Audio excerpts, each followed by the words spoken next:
예, 오늘 우리가 함께 나누실 말씀은 여호수아 12장 1절에서 24절까지의 말씀입니다. 여호수아서 12장 1절에서 24절까지의 말씀인데요. 1절부터 우리 8절까지의 말씀을 읽고 24절 말씀만 읽도록 하겠습니다. 여호수아 12장 1절에서 8절까지와 24절만 읽도록 하겠습니다. 다 같이 읽겠습니다. 이스라엘 자손이 요단 저편 해 돋는 쪽 곧 아르논 골짜기에서 헤르몬 산까지의 동쪽 온 아라바를 차지하고 그 땅에서 쳐 죽인 왕들은 이러하니라.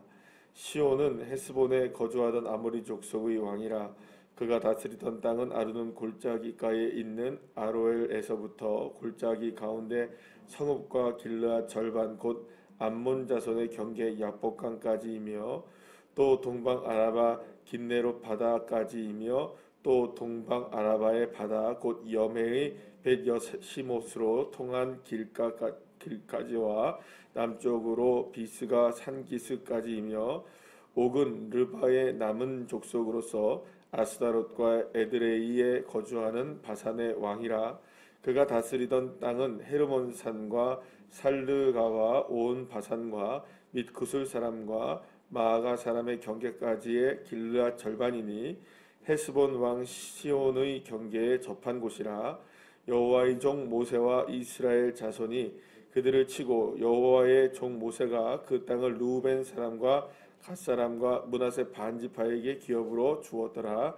여호수아가 이스라엘 자손이 요단 이편 곧 서쪽 레바논 골짜기의 바알갓에서부터 세일로 올라가는 곳 한락산까지 쳐서 멸한 그 땅의 왕들은 이러하니라. 그 땅을 여호수아가 이스라엘 지파들에게 구분에 따라 소유로 주었으니 곧 산지와 평지와 아라바와 경사지와 광야와 네겝 곧 헷 족속과 아모리 족속과 가나안 족속과 브리스 족속과 히위 족속과 여부스 족속의 땅이라. 24절입니다.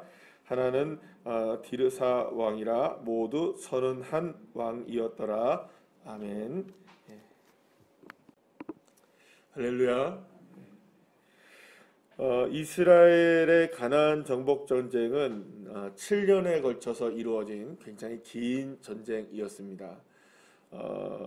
그 7년 동안 오늘 이제 본문 24절의 말씀을 보시면은 점령한 왕, 그러니까 점령한 성읍이겠죠. 이 성읍의 왕들의 개수가 이제 나오게 되는데 무려 31개의 성읍의 왕들을 쳤다라는 것을 우리가 함께 보게 됩니다. 그러니까 처음에 오늘 이제 본문 이제 8절 말씀에도 나오는데요. 이 가나안의 6족속이 연합군을 결성하지 않습니까? 근데 그 연합군은 뭐 거의 가나안의 전부를 다 이야기하는 거고요.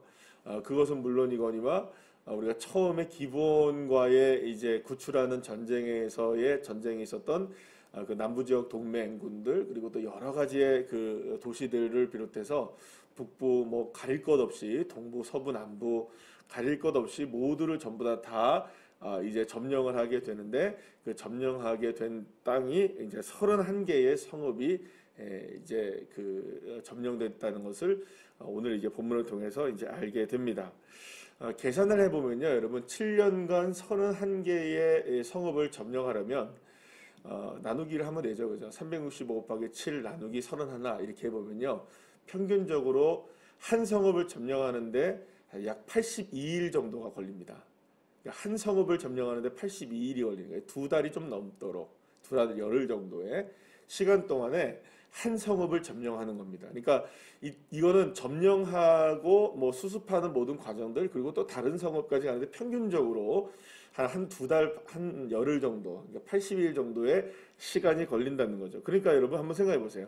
한 개의 성읍을 점령하고 또 다른 한 개의 성읍을 점령하는데 계속해서 7년 동안 점령해서 31번을 싸운 거예요. 적어도 31번을 싸운 거죠. 그러면 여러분 이 싸움이 결코 쉬운 싸움은 아니었다는 것을 우리가 알 수 있어요. 그러니까 계속 말씀을 드리지만 한 성읍을 점령하는데 주요한 성읍들은 뭐 약 2줄 정도, 그리고 나머지 것들은 이제 아예 나오지도 않고 오늘 이제 우리가 생략해서 읽진 않았지만 왕들의 이름들이 쭉 나오죠.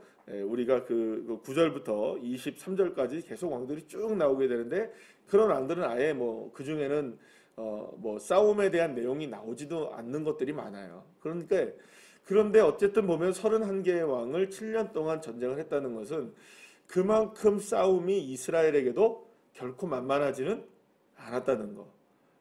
그러나 만만하지가 않았다 할지라도 그게 불가능하거나 어렵지는 않았다는 것을 또한 우리는 알 수 있습니다. 그러니까 이스라엘 백성들이 가나안을 점령하는 데 있어서 시간이 걸리고 수많은 성읍들이 이렇게 진멸하는데 많은 그 에너지가 소요는 됐지만 결국에는 그 모든 것들이 하나님께서 모세에게 말씀하시고 모세가 또 여호수아에게 혹은 하나님이 여호수아에게 말씀하셨던 것들을 이루어가는데 장애물은 되지는 않았다라는 것을 우리가 오늘 이제 본문을 통해서 이제 그 모든 성읍들을 점령하고 나서 그 점령된 것들을 이제 쭉 정리하게 되면서 우리가 그것을 알게 되는 것입니다. 그러면 여러분 이렇게 생각할 수 있죠. 80일 동안 싸우고 또 싸우고 또 싸우고 계속 됐다고 생각하면 여러분 지칠만 합니까 안 합니까? 지칠만 하죠. 왜 멈추고 싶지 않았겠습니까? 조금 쉬고 합시다. 너무 힘듭니다. 여러분들 그럴 수도 있었을 거예요. 그런데 그렇지만 이스라엘 백성들은 멈추지 않았어요. 멈추지 않고 계속해서 하나님이 그들을 가나안을 정복하는 전쟁에 이끌어 가셨던 것을 보게 됩니다. 그렇다면 여러분 가나안 땅을 이렇게 점령해 나가면서 하나님께서 힘을 주시고 하나님께서 능력을 주시지 않으시면 사실은 이 싸움은 가능했을까요? 불가능했을까요? 불가능한 싸움이었습니다. 그러니까는 한 가지 다시 한번 말씀드리지만 결코 가나안 땅의 족속들이 약해 빠져서 쉽게 무력하게 그냥 다 죽었다 이런 건 아니에요. 그러니까 그들이 싸워야 됐던 가나안의 대부분의 족속들은 기마병들과 전차 부대를 갖고 있었어요. 그리고 또 오늘도 이 본문에 보시게 되면 여러분 그 이스라엘 지금 가나안 땅을 점령해 나가는 그 많은 곳이 그냥 평지가 아니에요. 지금 보시면 산 되게 많이 나오죠, 그죠? 또 산길 있어요, 골짜기 막 이런 얘기들이 나와요. 그리고 실제로 가나안 땅이라는 곳이 그렇게 여러분들 뭐 우리가 생각할 때 막 그냥 정말 막 비옥한 땅, 그래서 우리가 젖과 꿀이 흐르는 땅이라고 보통 얘기하잖아요. 근데 젖과 꿀이 흐르는 땅처럼 비옥하고 막 이렇게 뭔가 이렇게 막 꿀이 뚝뚝뚝뚝 떨어지는 막 이렇게 뒤집어 엎으면 막 그냥 막 정말 좋은 땅이다 이런 땅이 아닌 거예요.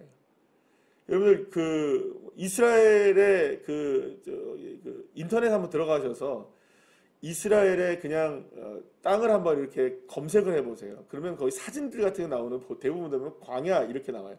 그리고 혹시 여러분들 이렇게 뭐 기독교 TV 같은 데에서 보게 되면 성지순례 같은 내용들이 가끔 나올 때가 있어요, 그죠? 예. 그렇게 보게 되면은 이렇게 가는 땅을 이렇게 보게 되면 다 어떻습니까, 여러분? 다 사막이에요. 그러니까 광야예요. 돌들도 굉장히 많고. 그러니까 우리가 생각할 때 그 땅을 어떻게 젖과 꿀이 흐르는 땅이라고 얘기할 수 있을까? 그러니까 산지도 많고 골짜기도 많고 험악한 땅들이 사실은 광야가 많은 땅들이 이 가나안 땅이거든요. 그런데도 불구하고 거기가 그런 땅을 전쟁해내서 싸워서 이긴다는 것이 결코 쉽지는 않았을 거라는 것이죠. 그런데 하나님이 그거를 이끌어 가시면서 그 전쟁을 수행하게 하시고 가나안 땅의 곳곳을 다 누비고 다니면서 이스라엘 백성들은 전쟁을 했던 겁니다. 그리고 또 그렇게 승리를 하게 되었던 것이죠. 근데 여기서 우리가 한 가지 우리가 생각해야 될 게 있습니다. 바로 이 젖과 꿀이 흐르는 땅의 개념입니다. 그러니까 이스라엘 백성들이 이 가나안 땅을 점령해 나가면서 7년 동안 31개의 성읍들을 점령해 나가면서 그 땅이 진짜 젖과 꿀이 흐르는, 그러니까 액면가로서의 젖과 꿀이 흐르는 땅은 아니었다는 거죠. 그런데 여러분, 왜 하나님은 그 땅을 젖과 꿀이 흐르는 땅이라고 말씀하셨고, 그리고 7년 동안 그렇게 그 31개의 성읍들을 누비고 다니면서 그토록 치열한 전쟁들을 거치면서 싸우게 하셨는가? 그것은 바로 땅 자체가 비옥하기 때문에 젖과 꿀이 흐르는 땅이 아니라 하나님의 말씀을 가지고 하나님 말씀에 순종하여서 하나님의 뜻에 따라서 그 땅 하나하나를 점령해 나가는 그곳이 무엇이 어떤 땅이 되는 걸까요? 그렇죠. 젖과 꿀이 흐르는 땅이 된다는 것이죠. 그러니까 땅 자체가 젖과 꿀이 흐르는 땅을 얻었다는 것이 아니라 땅은 비록 산지이고 산기슭이고 골짜기일 수도 있지만 그리고 또 광야일 수도 있습니다. 그리고 또 사막일 수도 있습니다. 물론 뭐 그 중에서는 평지 좋은 땅들도 있습니다. 그러니까 말하자면 이런 겁니다. 마치 예수님께서 그 말씀하신 네 개의 밭이 있잖아요. 그렇잖아요. 길가, 그다음에 돌짝밭, 가시덤불, 그다음에 또 좋은 땅도 있잖아요. 그러니까 이런 땅들이 쭉 이렇게 있지만 그 땅이 어떤 땅이든 간에 하나님의 말씀에 순종하고 하나님의 뜻에 따라서 전진하고 가라 하면 가고 멈추라 하면 멈추고 싸우라 하면 싸우고 오직 그 이스라엘 백성들이 누구의 말씀만을 따라서 하나님의 말씀을 따라서 순종해 나가는 그 땅이 어떤 땅이 되는 겁니까? 돌짝밭, 길바닥 혹은 가시밭이라 할지라도 그 땅이 어떤 땅이 되는 걸까요? 그 땅이 젖과 꿀이 흐르는 땅이 된다는 것을 의미한다는 것이죠. 그러니까 이스라엘 백성들이 가나안의 곳곳을 다니면서 얼마나 많은 우상들이 있었겠어요, 여러분들. 얼마나 많은 더러운 것들이 많았겠어요. 그런데 그 땅을 하나님의 말씀으로 점령해 나가는 겁니다. 그러면서 그 땅을 무슨 땅으로 만들어내는 겁니까? 이방의 신상들과 더러운 것들과 가증한 것들과 또 수많은 죄악들로 물들어 있는 그 땅을 하나님의 말씀으로 정화시켜 나가고 하나님의 말씀으로 덮어 나가고 하나님의 뜻 가운데 순종해 나가는 그 자리가 젖과 꿀이 흐르는 땅으로 하나님이 계속 만들어 갔던 것이죠. 그러니까 여러분, 이스라엘 백성들에게 있어서의 젖과 꿀이 흐르는 땅의 개념은 단순하게 눈에 보여지는 땅으로서의 젖과 꿀이 흐르는 땅이 아닙니다. 결국에는 어디가 젖과 꿀이 흐르는 땅이냐, 어떻게 해서 그 땅을 점령할 수가 있느냐, 어떻게 하면 그 싸움에서 이길 수 있느냐, 이 모든 것들을 귀결되는 딱 한 가지는 끝까지 여호와 하나님의 말씀에 순종하고 하나님의 말씀에 따라서 나아가는 그 자리가 사막이라 할지라도 광야라 할지라도. 그래서 이사야서에서 그토록 얘기하는 게 뭡니까? 이사야서의 주제 중에 하나가 바로 그거 아닙니까? 하나님이 길을 내신다는 거죠. 하나님이 강을 내신다는 거죠. 새 일을 행하신다는 거죠. 왜냐하면 그 땅이 아무리 척박한 땅이라 할지라도 상황이 아무리 어렵다 할지라도 하나님 말씀에 순종해 나가는 그곳이 젖과 꿀이 흐르는 땅이 되더라. 사랑하는 여러분, 그러면 오늘 우리가 이 새벽에 이 말씀을 통해서 함께 붙잡아야 될 오늘 하루의 말씀은 어떤 내용일까요? 그렇습니다. 아무리 우리의 인생 가운데 척박한 일들이 있고 또 문제들이 가로막혀져 있고 도무지 봐도 산과 골짜기와 산기슭밖에 없다 할지라도 주님 의지하고 주님 말씀에 순종해 나가면 높아진 골짜기를 낮아지게 하시는 하나님, 그리고 낮아진 골짜기를 높이시는, 돋우시는 하나님. 그래서 결국에는 하나님이 큰 길을 내시고 큰 강을 만들어내시고 그래서 큰 기적을 행하신다는 것.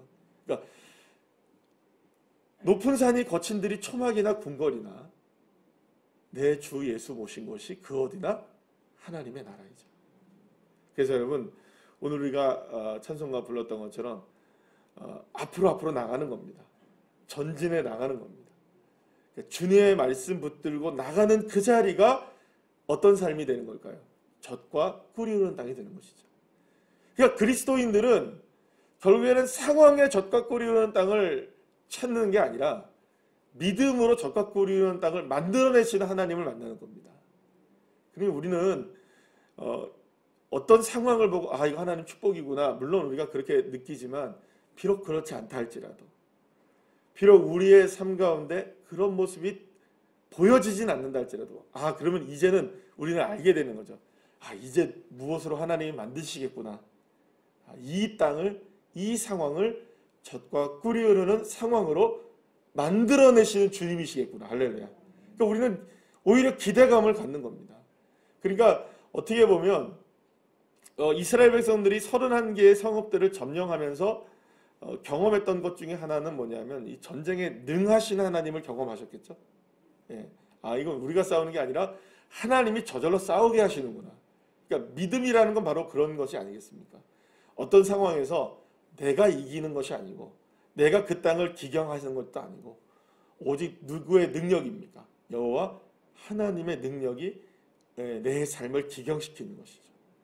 그래서 오늘 하루의 삶 가운데 여러분 오늘 이 말씀을 붙들고 어떠한 척박한 상황이라 할지라도 주님 말씀에 순종해 나가면 주님이 그 땅을 젖과 꿀이는 땅으로 만들어 주신다는 것.